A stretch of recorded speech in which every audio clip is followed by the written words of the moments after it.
तो अल्लाह दौलत दे तो खुद जाओ उम्रा करो, अपनी बीवी को भी लेके जाओ।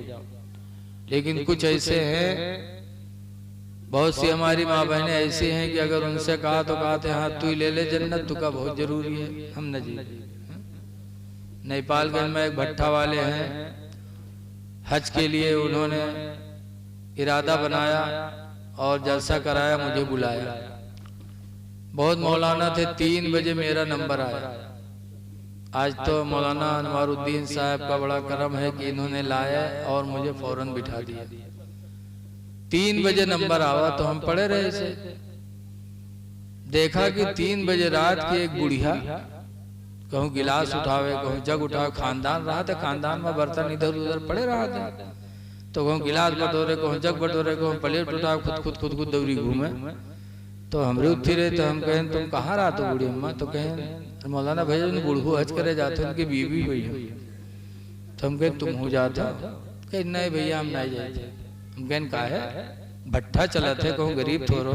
कहें मौसा पैसा तो है लेकिन हम बीमार रहे थे, चले फिर मजबूर हम कहें तोबा तोबा, 3 बज के दुनिया सोए के तुमका नींद नहीं है? तुम गिलास और जग उठावा तो खुद दौरी घूमत हो, और खुदा के घर जाने के लिए तुम बीमार हो। एक औरत जब खाने काबा के तवाफ के लिए निकला करती है, हजरत आयशा सिद्दीक़ा रज़ी अल्लाह ताला अन्हा रसूलुल्लाह की बीवी हैं, इन्होंने जिहाद की इजाजत मांगी सरकार से। हजरत आयशा ने कहा अल्लाह के रसूल, मर्द लोग अल्लाह के राह में निकल कर जिहाद करते हैं, हमें भी इजाजत दे दो, हम भी अल्लाह के राह में जिहाद करूंगी।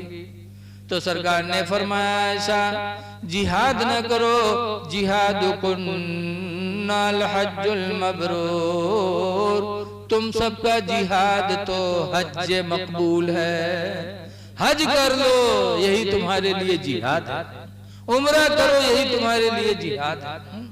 खुश नसीब है औरत जो अपने शौहर के साथ यह मुबारक सफर करे। सफर ये सब इश्क की बुनियाद है, जिसके दिल में इसके रसूल होगा वही ये सफर करेगा। आला हजरत जा रहे थे अपनी अम्मी अब्बू के साथ हज करने, और बैठे नाते नबी लिख रहे थे कि वहां जाऊंगा पढ़ूंगा, उनकी महक ने दिल के गुंजे खिला दिए, जिस राह चल दिए हैं कूचे बसा दिए। नात लिख रहे थे जहाज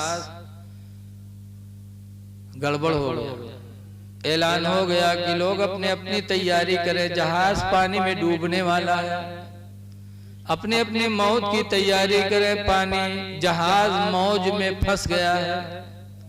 आला हजरत की माँ घबराती हुई आला हजरत के पास आई, देखो लिख रहे, कहा बेटा क्या कर रहे हो? ऐलान हो गया तैयारी करो, जहाज मौजों में नजर होने वाला है, मौत आने वाली। आला हजरत इमाम अहले सुन्नत ने जब सुना तो उसी में एक शेर लिखा था मदीने की तरफ, या रसूल अल्लाह आने दो या डिबो दो, अब तो तुम्हारी जानिब, आने दो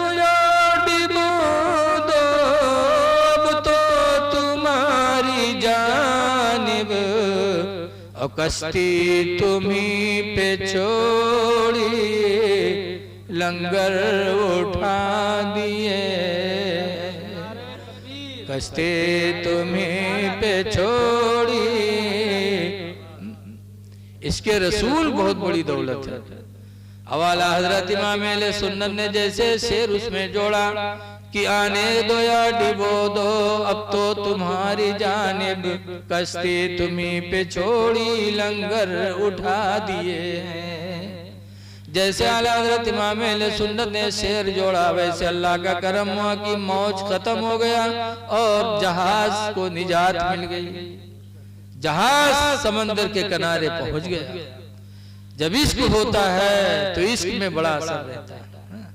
आज मुसलमान कहता है कि हम आशिक हैं, लेकिन मुसलमान खाए पिए की आशिक, अल्लाह रसूल की कहां आशिक? एक सफर में 3 लोग निकले, एक ईसाई, एक यहूदी और एक मुसलमान। तीनों सफर में निकले।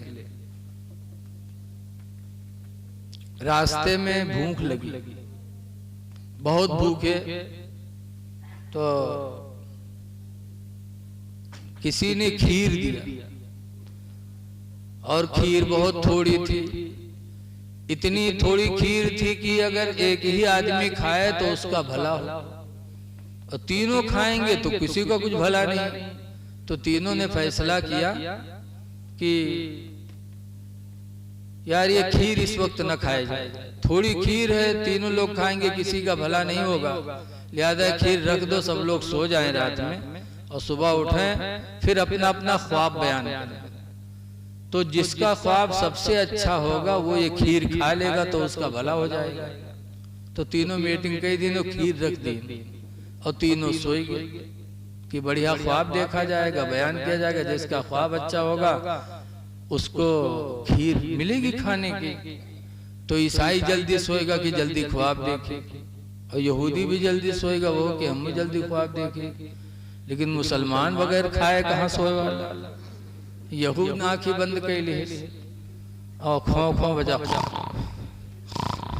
करेला, और वो दोनों सोए गए। जब जानिस की दोनों सोए गए, वो उठा, बढ़िया कुल्ली की और खीर खाई, फिर आराम से सोआ। अब जब सुबह हुई तो वो दोनों तो जल्दी उठ गए कि ख्वाब बयान किया जाए, सबका जिसका अच्छा ख्वाब होगा वो खीर खाएगा। और काहे उठे, उसके कौन मकसद उठेगे, ऊपरा फों फों करे सुबह। तो दोनों उठे, कहीं उठ रहे, उठ उठ। तो ख्वाब बयान किया जाए, जिसका ख्वाब अच्छा हो खीर खाए। तो उठा मिलावट मुसलमान, तो कहीं हाँ भाई ख्वाब बयान करो। तो ईसाई ने कहा कि आज मैंने ख्वाब देखा कि मेरे पैगंबर हजरत ईसा अलैहिस्सलाम तशरीफ लाए और उन्होंने मुझे आसमानी अव्वल का सैर कराया, आसमानी दोम का सैर कराया, तीसरे आसमान का सैर कराया, फिर चौथे आसमान पर भी मुझे लेकर के गए। लिहाजा मेरा ख्वाब बहुत बेहतरीन है, वो खीर मैं खाऊंगा। तो यहूदी से मुसलमान कहे भाई तुम बताओ।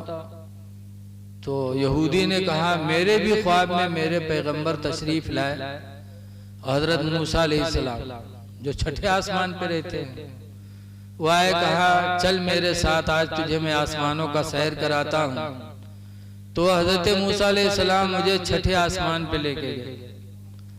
तो ईसाई से कहा तुम चौथे आसमान पे थे और मेरे पैगंबर मुझे छठे आसमान पे लेके गए, इसलिए वो खीर मैं खाऊंगा, मेरा ख्वाब तुमसे ज्यादा बुलंद है। तो कहने अच्छा। तो मुसलमान से कहें भाई तुम अपन ख्वाब बयान करो। तो मुसलमान ने कहा मैं जैसे सोया, मेरे पैगंबर हजरत मोहम्मद सल्लल्लाहु अलैहि वसल्लम आए और कहा उठ, सुबह तुझे रोजा रखना है, सेहरी नहीं करेगा, उठ जल्दी सेहरी कर ले। तो मेरे पैगंबर ने मुझे जगाया, मैंने सेहरी किया, रोजा की नियत कर ली तो सो गया। तो कहें सेहरी में का खाए, कहें क्या खाता, खीर के अलावा और कुछ था। तो कहा खीर खा लिया, कितना खाया, कहा कितना क्या, थोड़ी थी ही, उसमें कितने की क्या बात है। तो कहा अरे यार तुम बहुत बड़े बेवफा, कम से कम लोगों को जगा लेते, थोड़ा हम भी खा लेते।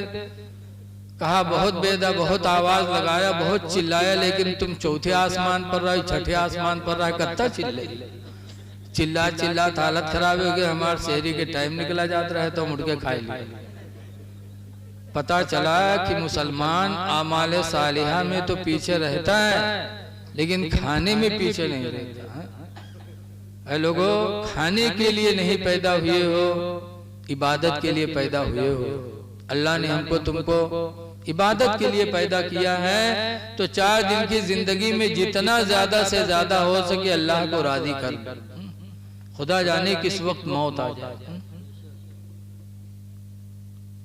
हिंदुस्तान जब आजाद हुआ तो उसमें 16,000 आलिम शहीद हुए थे। कितने आलिम शहीद हुए? हिंदुओं और मुसलमानों ने मिलकर के जंग आजादी लड़ी, 16,000 आलिम शहीद हुए। उसमें एक मौलाना थे किफायतुल्लाह मुरादाबाद के, उनको अंग्रेजों ने फांसी दिया था।